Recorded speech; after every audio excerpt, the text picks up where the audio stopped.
Imagine yourself lying comfortably, your body sinking deeper into rest as the quiet of the night surrounds you.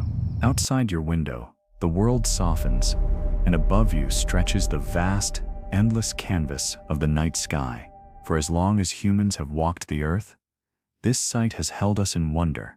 The stars, tiny pinpricks of light scattered across the darkness, have always called to us, whispering questions that have no easy answers.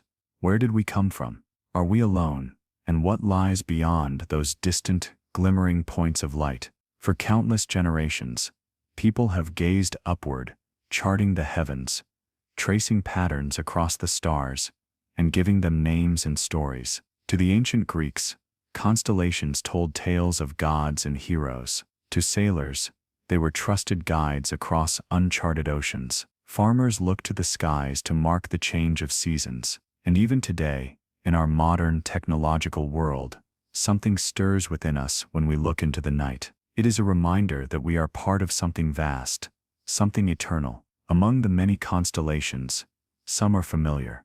Orion's belt, the North Star, the graceful curve of the Big Dipper. Others are more obscure, tucked away in the darkness, visible only under the clearest skies. One such place, not well known to the casual stargazer, is the system of Zeta Reticuli, a binary star located in the southern constellation of Reticulum. To the naked eye, it looks unremarkable, simply another faint star in the tapestry above. And yet in the world of UFO history and alien lore, Zeta Reticuli has become one of the most famous and mysterious star systems of all. Why? Because of a quiet, unassuming woman from New Hampshire named Betty Hill. Her story, along with that of her husband Barney, would forever link Zeta Reticuli to the mystery of alien contact. But before we step into their extraordinary journey, let us pause here, at the edge of mystery, and allow ourselves to breathe slowly and deeply. Imagine the stillness of a rural night in the early 1960s, the hush of the trees, the hum of insects, and the wide dome of stars above. It was on such a night, while driving home along winding country roads, that the Hills first encountered something that would change the course of their lives, and perhaps the way we think about our place in the universe. To set the stage, let's first consider the world they lived in. The early 1960s were a time of great change and tension. Humanity was reaching upward, beyond the atmosphere, into space. The first astronauts were beginning to circle the Earth, and the dream of landing on the moon was no longer science fiction, but a goal within reach. At the same time, the Cold War cast its long shadow, filling the skies with the possibility of surveillance planes, experimental craft, and fears of nuclear attack. Against this backdrop, reports of unidentified flying objects were becoming more and more common. Project Blue Book, run by the U.S. Air Force, had been created to investigate these sightings. Thousands of reports came in, from ordinary citizens, pilots, and even military personnel. Most were dismissed as weather balloons, aircraft, or natural phenomena, but some, just a few, remained unexplained. The Hills encounter would become one of those cases that refused to be neatly filed away. Before we plunge into that night, in September 1961, picture again the stars above. Scientists tell us that Zeta Reticuli is a binary system, consisting of two sun-like stars orbiting each other about 39 light-years from Earth. In cosmic terms, that is close, our near neighborhood. To us, they appear faint, but to astronomers, they stand out as intriguing candidates in the search for habitable worlds. If intelligent life existed there, traveling between the stars would be unimaginably difficult by our standards. Yet, in the world of UFO lore, Zeta Reticuli is spoken of as a place from which visitors may have come, a place tied forever to Betty Hill's mysterious star map. As you listen, allow your mind to rest in the image of that distant system. Two stars, bound together in a cosmic dance, circling each other in silence across millennia. Around them, perhaps planets, unseen and unknown, circling in turn. Could there be oceans there, skies like ours, or life, staring back at the stars, wondering if they are alone. We do not know, but the possibility lingers, haunting and beautiful. And so, the story begins, not with answers, but with questions. A calm evening drive along a lonely road, a couple returning home from vacation, tired but content, and above them, the familiar constellations shining in the dark. Yet, on this particular night, among those countless lights, one would behave strangely, setting into motion one of the most famous and unsettling encounters in UFO history. Barney Hill, a social worker with a sharp mind and a gentle manner. Barney Hill, a devoted husband and postal worker, steady and thoughtful. They were ordinary people, living ordinary lives, until the extraordinary found them. Their story, at first whispered between themselves, would eventually ripple outward, to scientists, psychiatrists, investigators, and the public at large. It would spark fascination, debate, and ridicule, but it would never quite disappear. As we begin this journey, allow yourself to imagine the Hills' world, the cool air of a September night, the hum of the car's engine, the winding curves of a mountain road, above the Milky Way, arcing across the heavens, as it had for countless ages. In this setting of peace and stillness, the unknown was about to reveal itself, not in the violent roar of rockets or the bright glare of telescopes, but in silence, in mystery, and in the quiet memory of two people who dared to speak of what they saw. This is the descent into their story. This is the beginning of the star map mystery, and it is here, in the stillness of night, that we allow ourselves to drift deeper, into wonder, into questions, and into sleep, carried gently on the possibility that somewhere among the countless stars, others may be watching us, just as we watch them. It was late on the evening of September 19th, 1961, when Betty and Barney Hill began their long drive home to Portsmouth, New Hampshire. They had spent a brief vacation in Niagara Falls and Montreal, a chance to rest and enjoy time together after the demands of work and daily life. Like many couples of their era, they cherished these moments away from routine, when the road ahead stretched open and the world felt quiet and familiar. The night was cool, autumn settling in across the mountains of northern New England. The trees were beginning to turn, their leaves touched with the first hints of orange and red. The road wound through dark forests and sleepy towns, the headlights of their car illuminating only a narrow strip ahead. Overhead, the stars shimmered brightly, unspoiled by the glow of city lights. Betty and Barney were not dreamers or thrill-seekers. She was a social worker, respected for her compassion and her commitment to helping families. He was a postal worker, steady and practical, known for his dedication and discipline. Together they represented the kind of quiet, hard-working Americans who rarely made headlines, and perhaps that is what makes their story so striking, because it began with two people who had no reason to seek out the extraordinary, and yet, on that night, the extraordinary seemed to find them. As they drove south along US Route 3, Betty noticed a point of light in the sky, brighter than the stars around it. At first, she assumed it was a star, or perhaps a planet. Venus was often bright at that time of year, but something about its movement caught her attention. It did not stay fixed. Instead, it seemed to shift, to follow, to dance. Curious, she mentioned it to Barney, who kept his eyes on the road. He was cautious by nature, less inclined to jump to conclusions. Perhaps it was an airplane, he suggested. After all, the Cold War skies were filled with military flights, and sightings of unusual craft were often explained away in such terms. But the light did not behave like an airplane. It moved with an odd, deliberate pattern, rising and dipping, gliding and pausing. Betty felt a stirring of unease, though mixed with fascination. She leaned closer to the window, watching intently. Barney, still skeptical, finally slowed the car and pulled over so they could both observe more carefully. He reached into the back seat and lifted his binoculars, holding them steady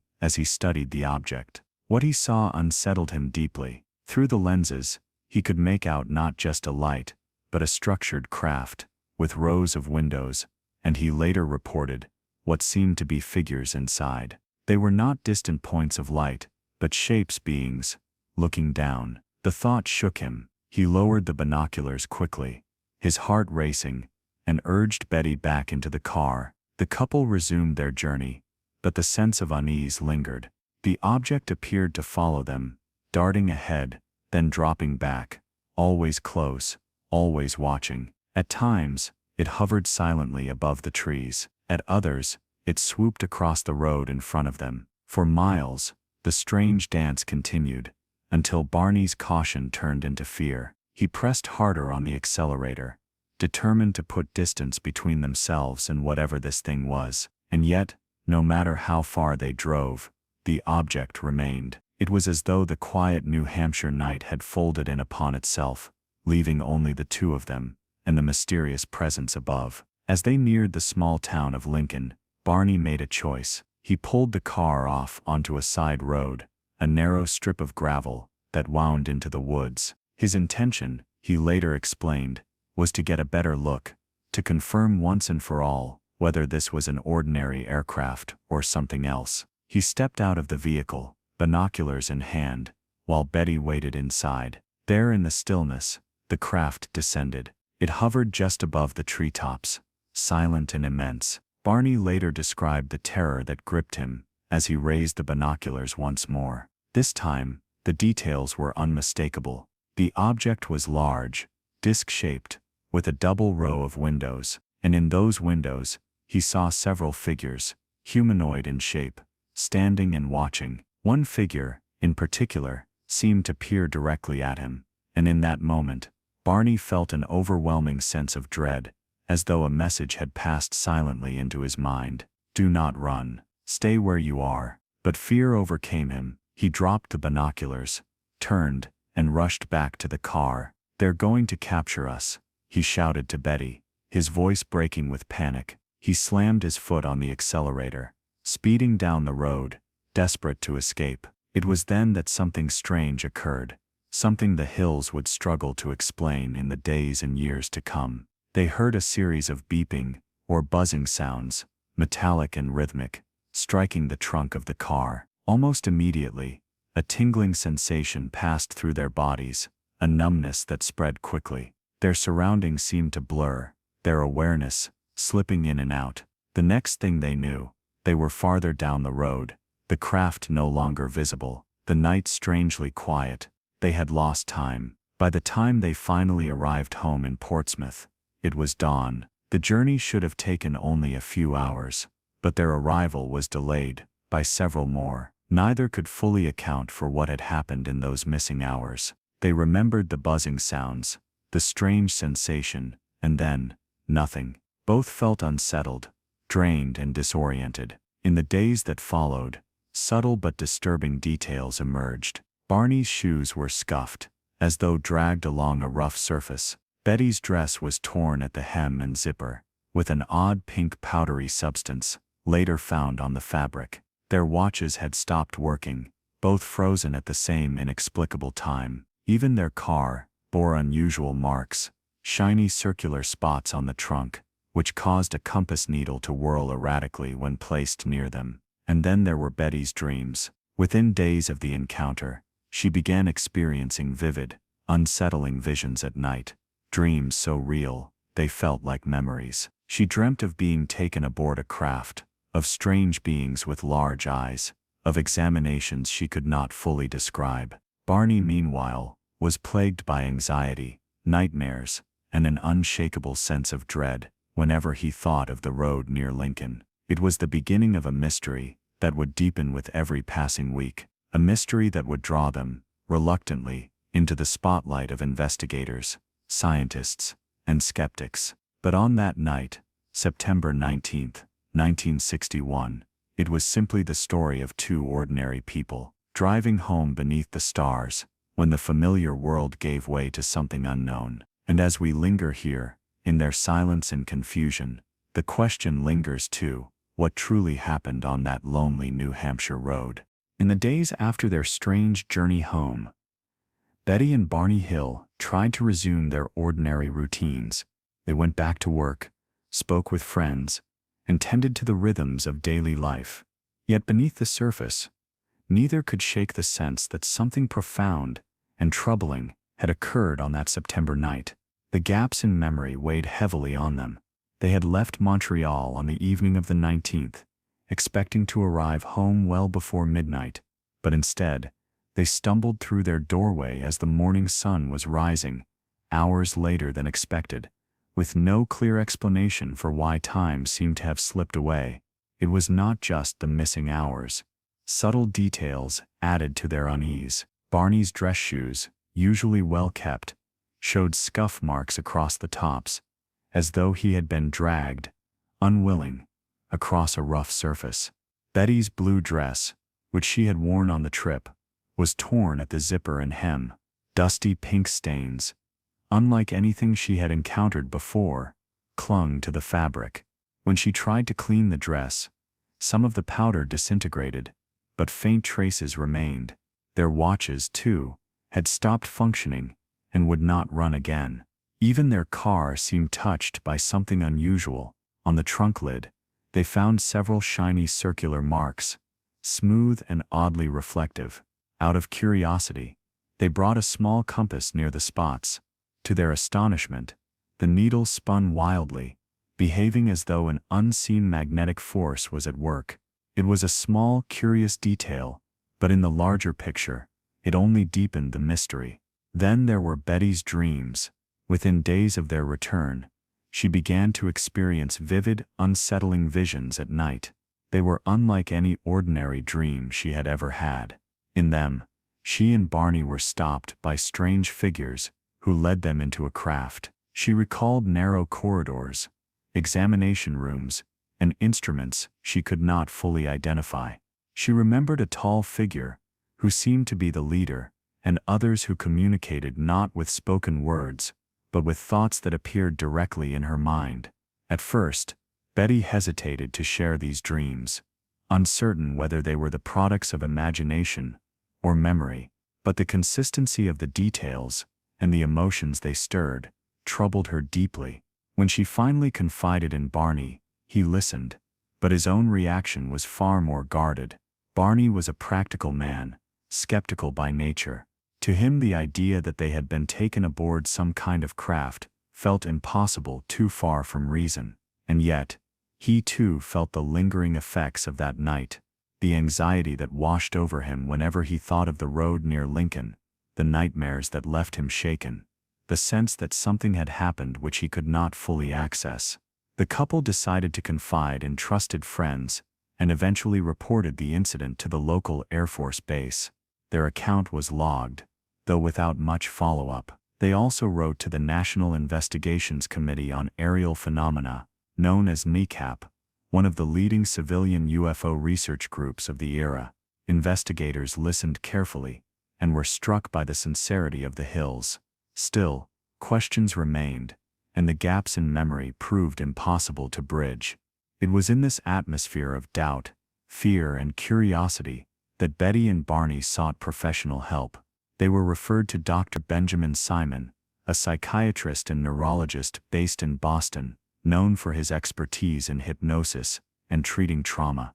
Dr. Simon had worked extensively with war veterans suffering from shell shock and post-traumatic stress, using hypnosis to help them recall and confront suppressed memories. His reputation was one of calm professionalism, grounded in science rather than sensationalism. In early 1964, the Hills began a series of hypnosis sessions under Dr. Simon's care. These sessions were conducted separately, so that neither could influence the other's recollections. What emerged during those sessions would shock not only the Hills, but also researchers and the wider public. Under hypnosis, both Betty and Barney described in remarkable detail the events that seemed to fill those missing hours. Their accounts, recorded on tape, revealed a striking consistency. They spoke of a roadblock in the forest, of strange figures emerging from the craft they had seen in the sky. They described being taken aboard, separated from one another,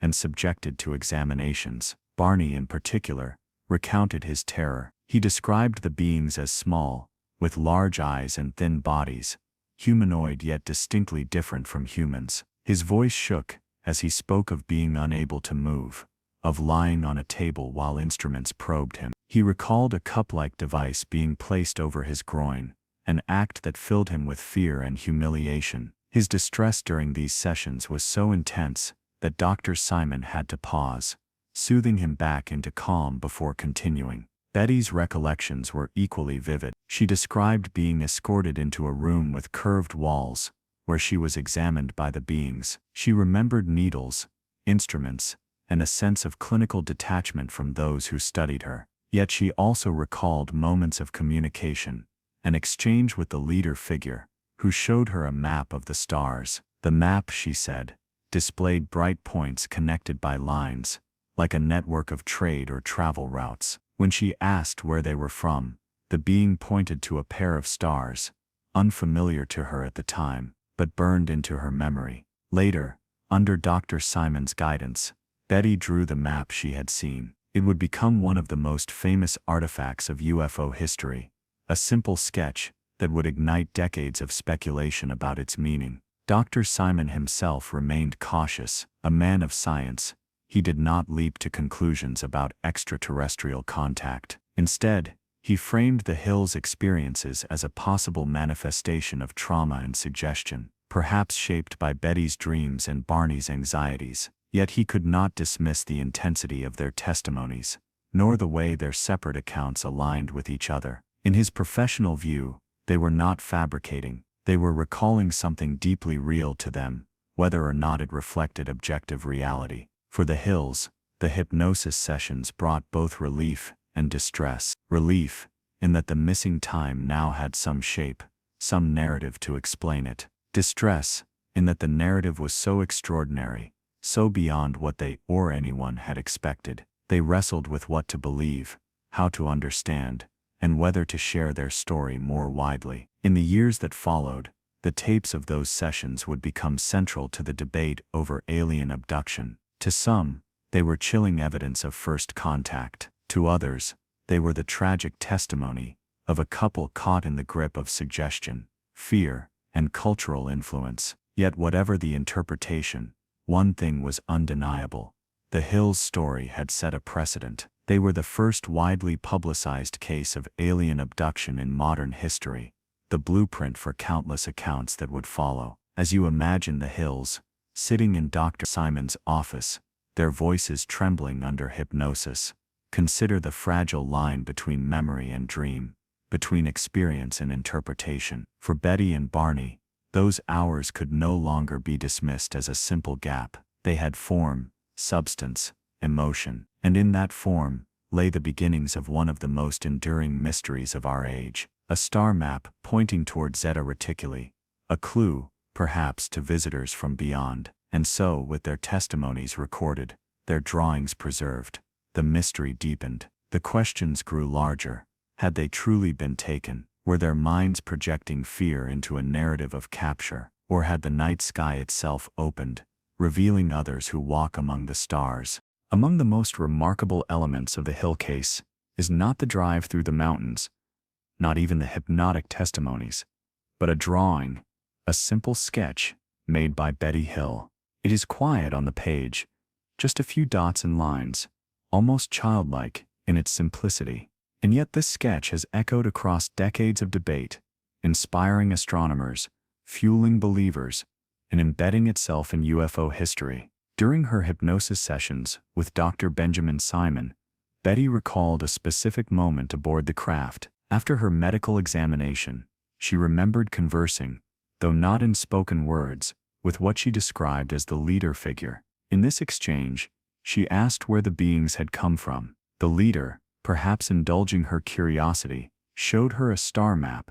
Betty described it as a three-dimensional display, glowing points suspended in space, some connected by thin lines. Certain stars were joined with heavy lines, which the beings indicated represented trade routes or frequent paths of travel. Lighter lines, she recalled, marked less traveled connections. The map was not flat, like a sheet of paper, but had depth, as though one were peering into a window, looking out into the galaxy.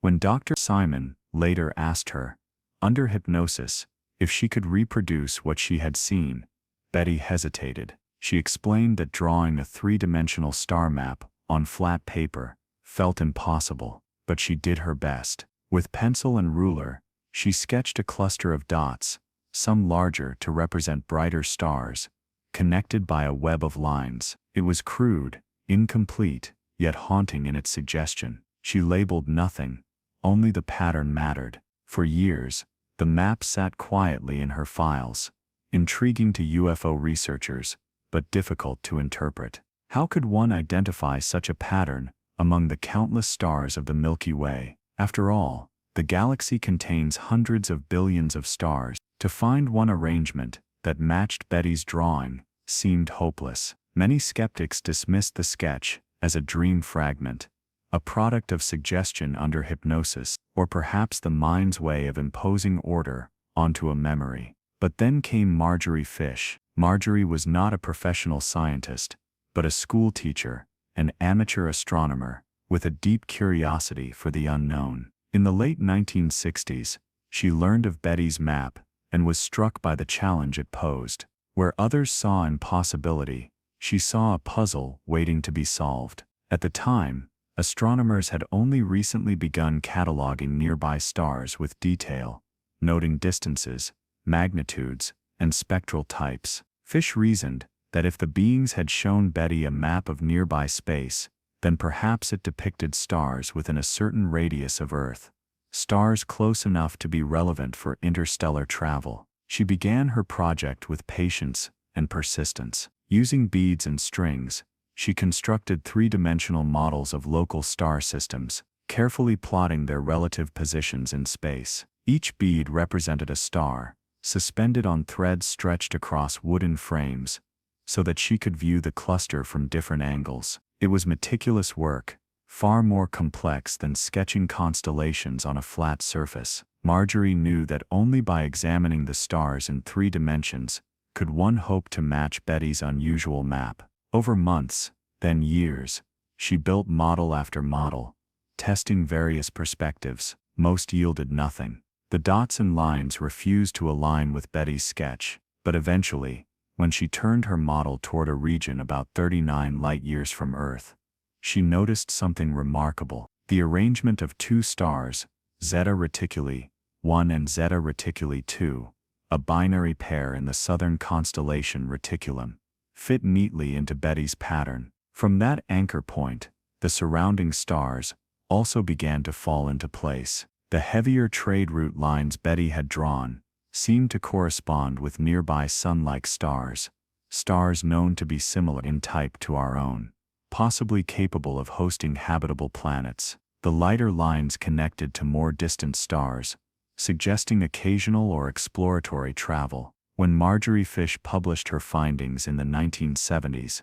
the impact was immediate. UFO researchers seized on the discovery, hailing it as evidence that Betty's map had been more than a dream. Here, they said, was a concrete astronomical correlation, a match between a hypnotic recollection and real stars in space. Zeta Reticuli itself became a focal point of fascination. Located in the southern hemisphere sky, invisible to most casual stargazers in North America, it is actually one of the closer stellar neighbors to Earth. Both stars are nearly identical to the Sun in size and temperature, bound together in a gravitational dance. For UFO believers, this detail was tantalizing.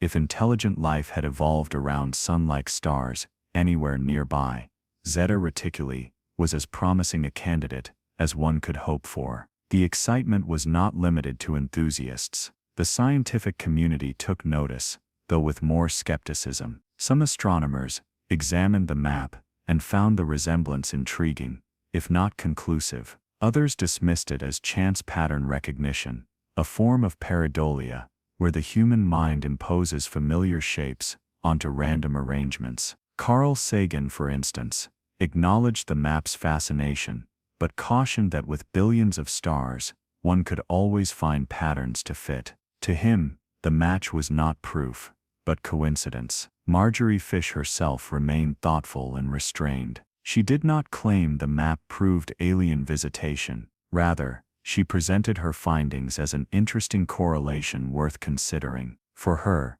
the real marvel lay in the process, the careful reconstruction of local star systems, and the way Betty's sketch, made under hypnosis by someone with no advanced knowledge of astronomy, appeared to align with actual stellar positions. For Betty Hill, the map became a cornerstone of her testimony. She believed deeply that what she had seen was genuine, and the fish model gave her confidence. For Barney, who had always been more reluctant, the map was harder to embrace. His health declined in the years after the encounter, and he passed away in 1969, never fully at peace with the memories that haunted him. Betty, however, lived for decades more, continuing to share their story and defend its truth. Over time, the star map became one of the most famous images in UFO lore. It appeared in books, lectures, and documentaries, always carrying with it the quiet weight of possibility. Could it be that a woman, taken aboard a craft on a lonely road in New Hampshire, had glimpsed a chart of real stars, stars connected to the origins of her visitors? Or was it simply an artifact of memory, shaped by dream and imagination, later matched to a convenient arrangement by the determined work of a researcher? Even today, the question lingers. Astronomers continue to study Zeta Reticuli, cataloging its properties with ever more precision. To science, it remains an ordinary binary system, fascinating but not unique. To UFO history, it is a beacon, a place where perhaps the visitors come from, a name forever tied to the first great abduction case of modern times. As you drift with these thoughts, imagine the quiet persistence of Marjorie Fish at her table, stringing beads, aligning stars, gazing into miniature galaxies. Imagine Betty Hill, pencil in hand, sketching a map that felt more like memory than dream. And then imagine the stars themselves, burning silently across the void, indifferent to our questions, yet forever calling us to wonder. The map was never proof, nor was it ever dismissed completely. It was something in between, a symbol, a clue, a whisper from beyond. And like the stars it depicted, it continues to shine, faint but enduring, across the long night of human curiosity. As the years passed after Betty and Barney Hill's experience, the story spread far beyond the quiet roads of New Hampshire. What had begun as a personal mystery soon entered newspapers, lecture halls, and eventually books. Yet, alongside fascination came doubt. For every believer who saw in the Hills' testimony a glimpse into humanity's contact with the unknown, there were skeptics, scientists, officials, and ordinary people who questioned whether the entire event had been a product of imagination, stress, or suggestion. The first wave of skepticism centered on the couple's hypnosis sessions. Dr. Benjamin Simon, though respected as a psychiatrist, was careful in how he framed his conclusions. He did not say the Hills had truly been taken aboard a spacecraft. Instead, he interpreted their vivid accounts as expressions of psychological stress. In his view, Barney, in particular, suffered from anxiety and repressed fears, some of them connected to the couple's challenges as an interracial pair living in a time of deep social tension. According to Simon, hypnosis allowed these anxieties to surface in symbolic form. The abduction, then, might not have been literal, but a kind of dream or metaphor created by the unconscious mind. This psychological interpretation gave skeptics strong ground to stand on.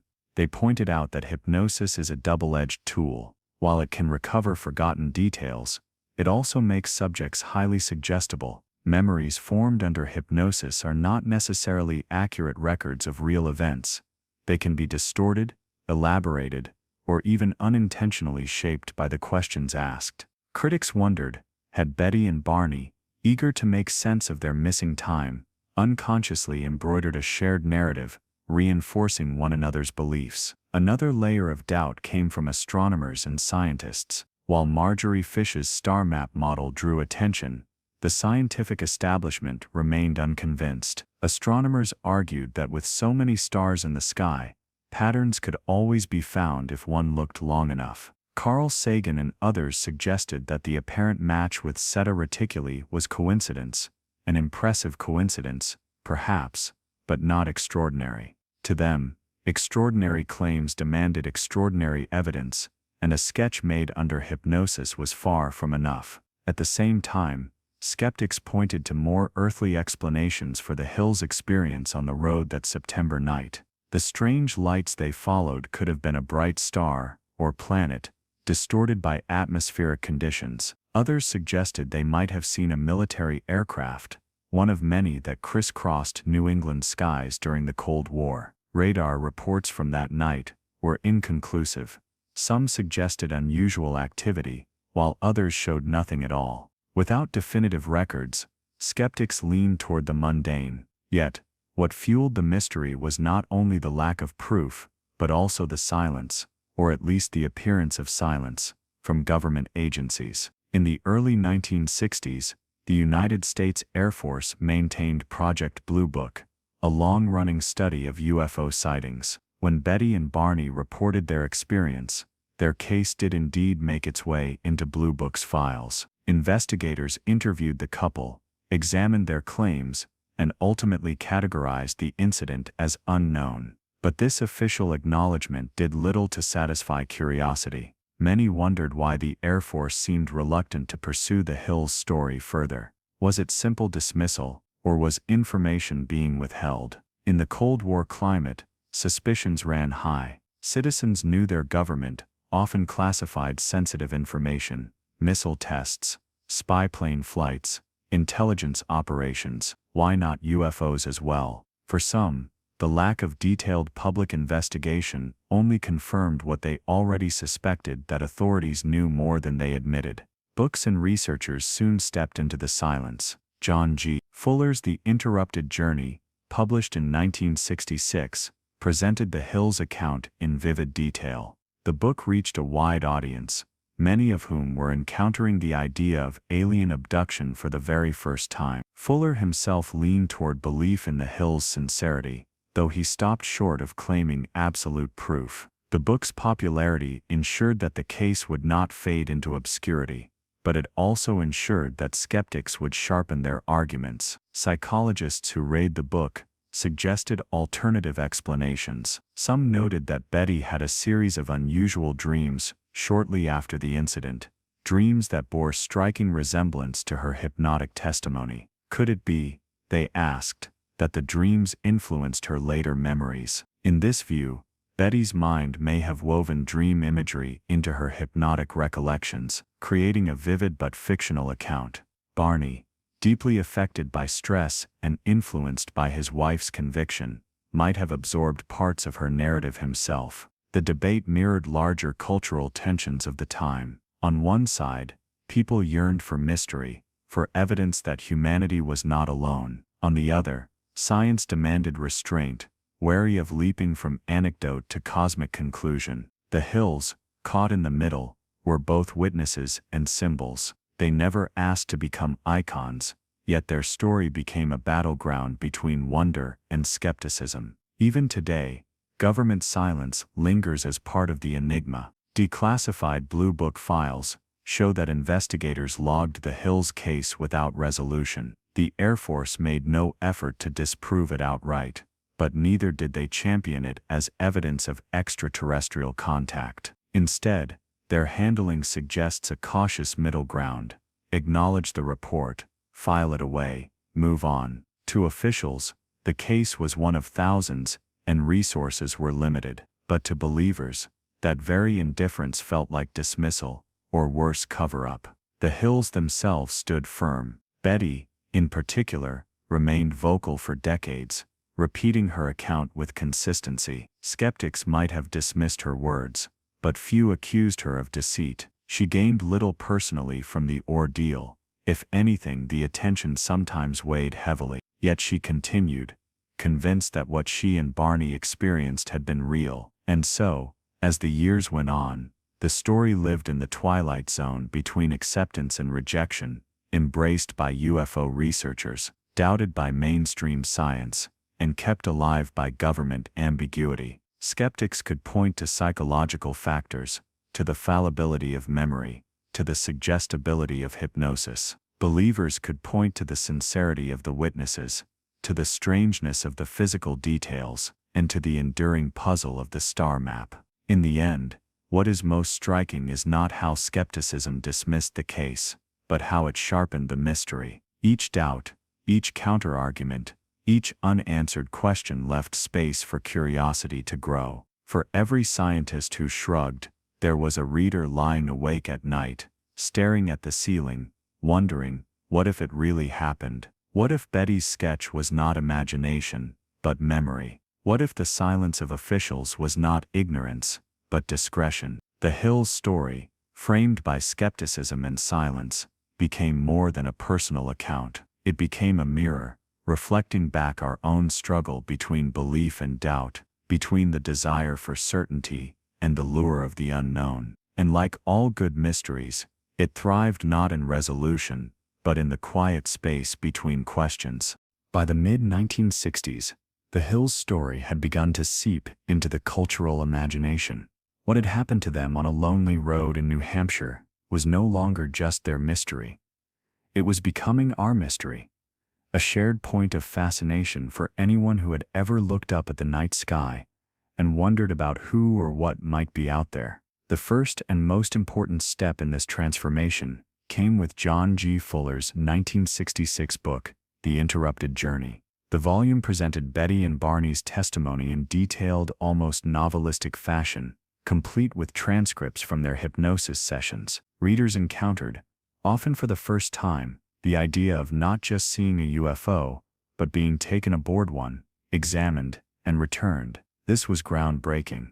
Until then, UFO encounters usually meant lights in the sky or saucer sightings from afar. The Hills introduced the concept of direct, personal contact, the alien abduction. The book sold well, reaching audiences far beyond the circle of UFO enthusiasts. Newspapers covered it, radio programs debated it, and people whispered about it at dinner tables. The language of the Hills experience, missing time, examination, star map, began to enter popular vocabulary. Betty and Barney themselves appeared on talk shows, sometimes reluctantly, trying to tell their story with dignity while facing both curiosity and skepticism. Hollywood soon followed. In 1975, NBC aired The UFO Incident, a made-for-television movie dramatizing the Hills experience. James Earl Jones played Barney, and Estelle Parsons portrayed Betty. The casting alone was remarkable. A distinguished black actor, later famous as the voice of Darth Vader, stepping into the role of a man caught between skepticism, fear, and wonder. The film brought the Hills story to millions of living rooms across America, presented not as a campy science fiction tale, but as a serious human drama. For many, it was their first exposure to the concept of alien abduction, and it resonated deeply. From there, the template spread. Throughout the late 1970s and especially into the 1980s, more and more people began reporting similar experiences. Some described being taken from their beds at night, transported through beams of light, or finding themselves paralyzed as strange beings hovered around them. They spoke of medical examinations, implants, missing hours, and hazy but haunting recollections. Whether these reports were inspired by the Hills case, or whether they reflected independent experiences, remains an open question. What is certain is that after the Hills, the floodgates opened. The 1980s brought Whitley Strieber's Communion, perhaps the most famous abduction account after the Hills. Strieber's description of the iconic gray alien, with its large black almond-shaped eyes, burned itself into the cultural imagination. His book, like the Hills' testimony, blended fear with mystery, trauma with awe. Once again,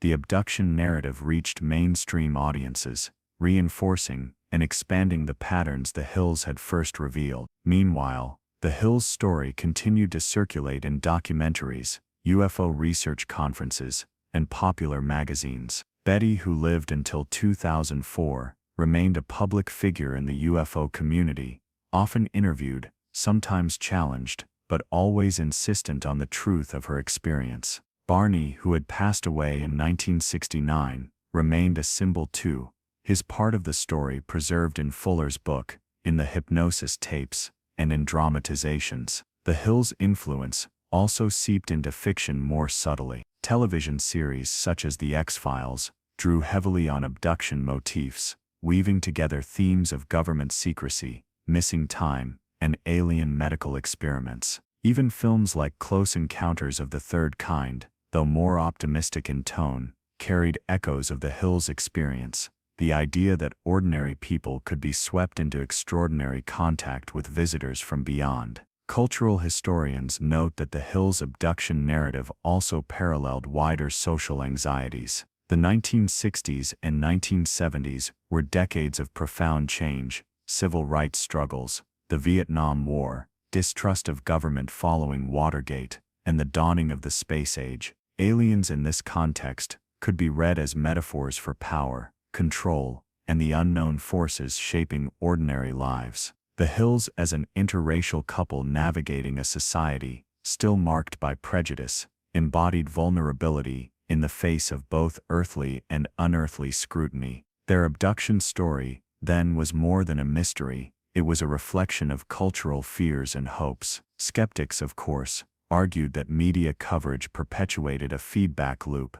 The Hills case, they said, inspired books, which inspired films, which inspired more reports of abduction. People who read about or watched the Hills story might reinterpret their own dreams, sleep paralysis episodes, or psychological stress through the same lens. In this way, skeptics suggested, alien abduction was not an objective phenomenon, but a cultural construct, reinforced by storytelling. And yet the sincerity of many experiencers cannot be dismissed so easily. Like the Hills, countless individuals came forward, not for fame or fortune, but to unburden themselves of experiences they could not explain. Some were terrified, others profoundly moved. Many had nothing to gain by speaking out, and in fact, often faced ridicule. This persistence, the repeated consistent emergence of abduction accounts, helped keep the phenomenon alive in cultural consciousness. By the 1990s, the alien abduction narrative had fully matured. Support groups formed for experiencers. Academic studies were published on the psychology of abduction claims. Harvard psychiatrist Dr. John Mack famously risked his reputation by interviewing abductees and concluding that whether literal or not, their experiences were psychologically real and transformative. The Hills story, 3 decades earlier, had laid the groundwork for all of this. Today the Hills are remembered not just as witnesses, but as cultural pioneers. Their quiet drive through New Hampshire did more than spark curiosity, it created a template. Every time someone mentions missing time, every time a film depicts a beam of light lifting a person into a craft, every time a researcher debates hypnosis as a tool for uncovering alien encounters, the shadow of Betty and Barney Hill is present. In the calm of night, as you think about this arc, from a frightened couple on a mountain road, to a best-selling book, to a television movie, to a wave of cultural storytelling, it becomes clear how mysteries spread. They begin small, in silence and secrecy, and then ripple outward, touching imagination after imagination, until they become part of the fabric of collective thought. The Hills abduction was not just a personal story, it was the birth of a modern myth. And like all myths, it grew, adapted, and traveled far beyond its origin, carried by culture itself. As the 20th century gave way to the 21st, the story of Betty and Barney Hill continued to echo in both scholarly inquiry and popular debate. Unlike many UFO cases that fade with time, the Hills abduction retained a special place in the collective memory. Perhaps it was the sincerity of the witnesses, perhaps the eerie star map, or perhaps the way their story had been captured at a cultural turning point. Whatever the reason, researchers continued to revisit it, each generation asking the same questions: what really happened that night in 1961? And what does it mean for us today? Modern investigators approach the case with new tools and frameworks. Astronomers had access to vastly more detailed star catalogs than Marjorie Fish did in the 1960s. Psychologists had studied sleep paralysis, false memories, and the suggestibility of hypnosis in much greater depth. Government archives, too, had begun to open, revealing files from Project Blue Book and other once classified programs. All of this created a fresh landscape for examining the Hill's mystery. One strand of modern research focused on the psychological dimension. Skeptical investigators argued that many features of the Hill's account aligned with known phenomena of the human mind. Missing time, they noted, could arise from ordinary memory gaps during long drives at night, especially under stress. Betty's vivid dreams, recorded soon after the encounter, may have blended into her hypnotic recollections, coloring what she later believed to be true memory. Sleep paralysis, episodes in which a person awakens unable to move, often accompanied by vivid hallucinations, was cited as a possible source for the imagery of beings' examinations and luminous surroundings. Yet for all these explanations, modern psychology also recognized the sincerity of experiencers. People like Betty and Barney did not simply invent stories for amusement. They were deeply affected, sometimes traumatized by what they believed had occurred. Harvard psychiatrist John Mack, in the 1990s, famously argued that while abduction accounts might not prove physical reality, they represented real psychological events, transformative encounters that reshaped the lives of those who experienced them. Mack's work lent credibility to the idea that such stories deserve to be heard, studied, and respected, even if the ultimate source remained elusive. Meanwhile, astronomy continued to probe the Zeta Reticuli connection. High-powered telescopes and space observatories revealed more about the binary system first proposed by Marjorie Fish. Both stars were confirmed to be Sun-like stable and relatively close, just under 40 light-years away. No planets were detected in the early surveys, but as exoplanet hunting technologies improved, astronomers began to find worlds around stars once thought barren. The idea that habitable planets might orbit Zeta Reticuli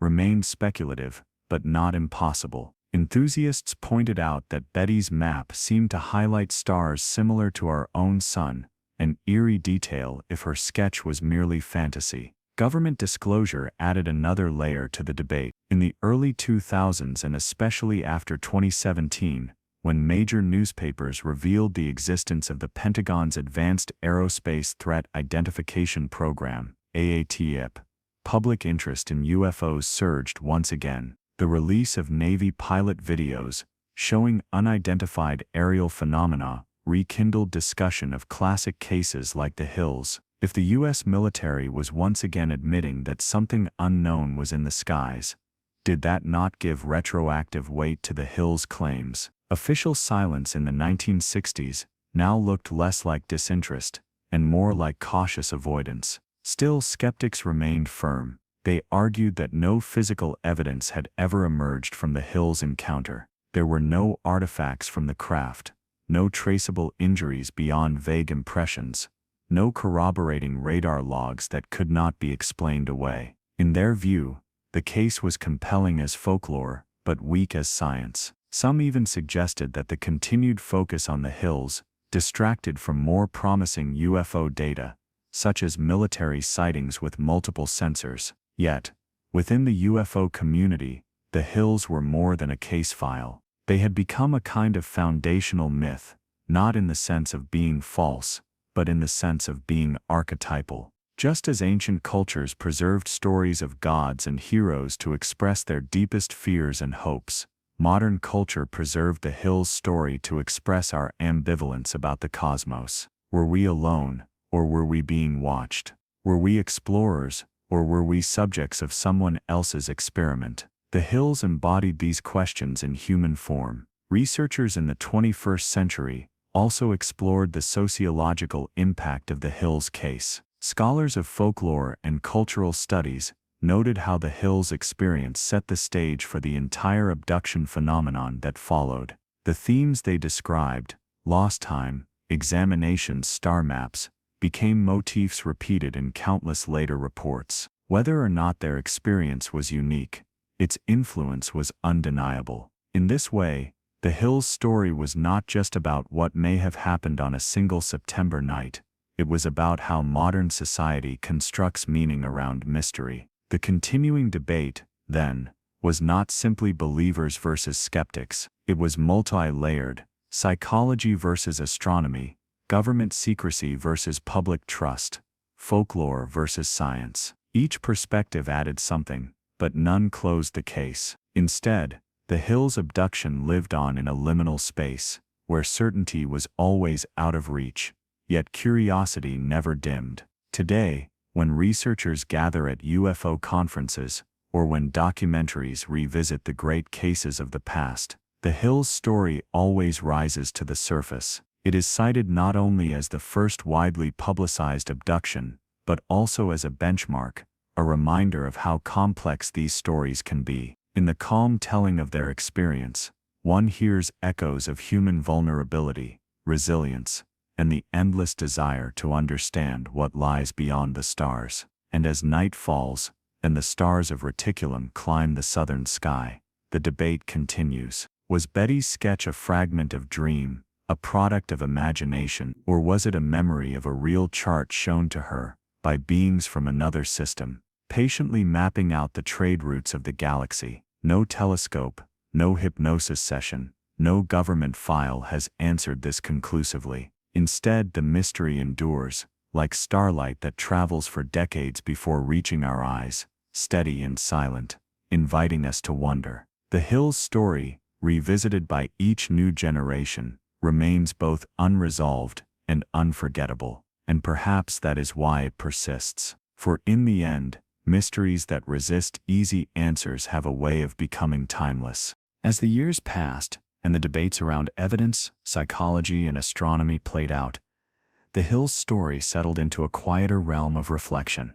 For beyond the technical arguments and skeptical counterpoints, there was something more enduring: the way their experience resonated with the human heart. Mystery, after all, is not simply a puzzle to be solved. It is also a mirror, reflecting our fears, our hopes, and the longing we feel when we gaze upward at the night sky. The Hills encounter, whether understood as literal contact or as a profound inner experience, carried with it an emotional weight that still lingers. At its core was the fragile question of memory. How do we know what has truly happened to us? How do we separate dream from waking life, imagination from fact, private visions from shared reality? For Betty and Barney, this was not an academic matter. It was a lived uncertainty, woven into their nights of troubled sleep and their days of uneasy silence. Memory itself is a strange and shifting landscape. Neuroscience tells us that each act of remembering is also an act of rebuilding,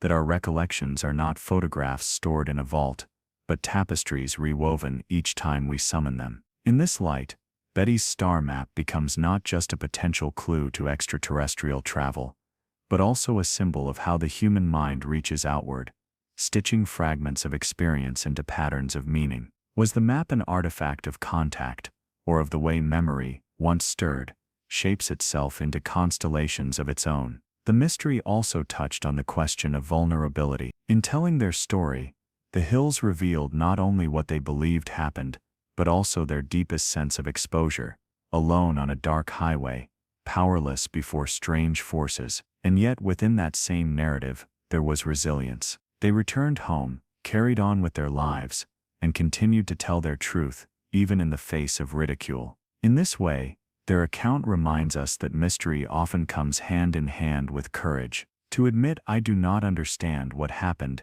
is itself an act of bravery. When one reflects on the Hills story beneath a canopy of stars, another thought emerges: the kinship between mystery and wonder. Children lying in grass fields, travelers staring from ship decks, astronomers at their telescopes, all feel the same pull toward the unknown sky. The Hills experience gave that pull a shape, however unsettling. For some it was a warning that we are not alone, and not all encounters are gentle. For others it was a promise that contact, however strange, is possible, and the universe may yet hold company for us. Philosophers, too, found echoes in the tale. In the great sweep of human history, our relationship with the unknown has always been dual, part fear, part fascination. Ancient myths spoke of gods descending from the heavens, of mortals whisked away to other realms. Medieval tales told of fairy abductions, otherworldly journeys, and the blurring of time. The Hills abduction fit into this lineage, a modern expression of an ancient theme. In this sense, their story was not an isolated anomaly, but part of a timeless human dialogue with mystery itself. To reflect on their case is also to reflect on trust. Trust in our senses, trust in one another, trust in the institutions that claim to guard knowledge. When the Hills reported their encounter, they stepped into a web of disbelief and cautious interest. Scientists weighed evidence with careful skepticism. Officials kept silent or dismissive. Friends and strangers alike chose sides. For the Hills, the act of telling was both liberating and costly. It opened them to ridicule, but also ensured that their voices would not be lost. Here lies another lesson. Mystery thrives not because it is hidden, but because it is told, carried forward in stories. And then there is the night sky itself, the silent witness to all these questions. To look upward is to feel the scale of existence stretch around us. The stars are ancient, their light millions of years old by the time it touches our eyes. Within that expanse, our doubts and certainties seem equally small. Perhaps this is why the Hills' story still stirs reflection.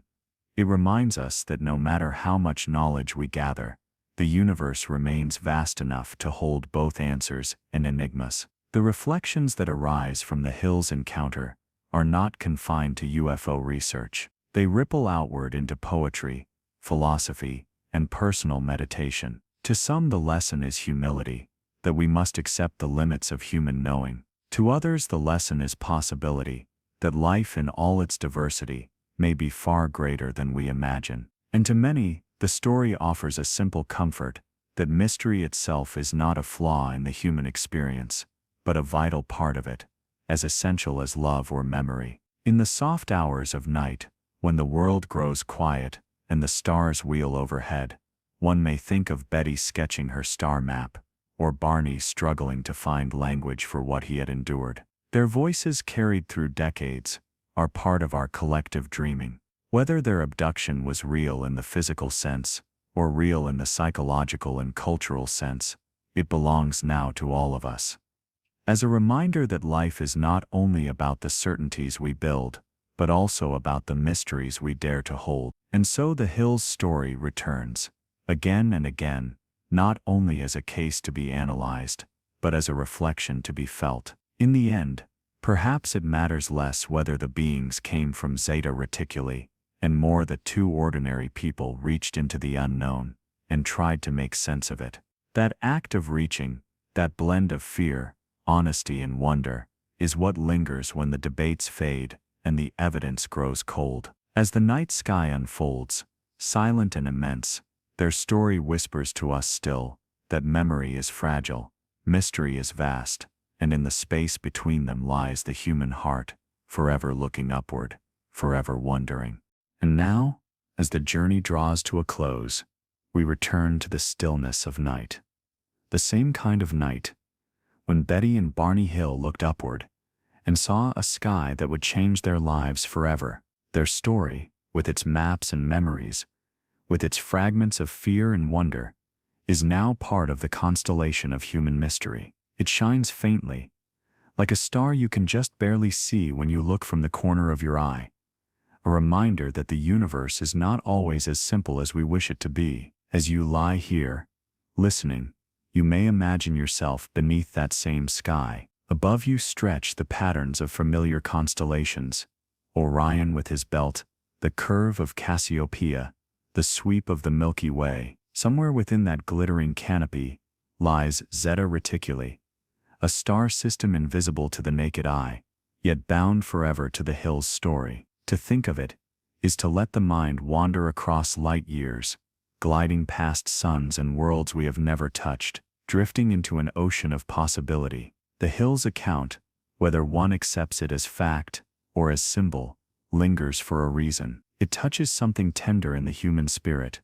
the longing to know if we are alone, the fear of what we may encounter, and the courage it takes to speak of an experience no one else can fully share. In this sense, their story is not simply about extraterrestrials or abductions.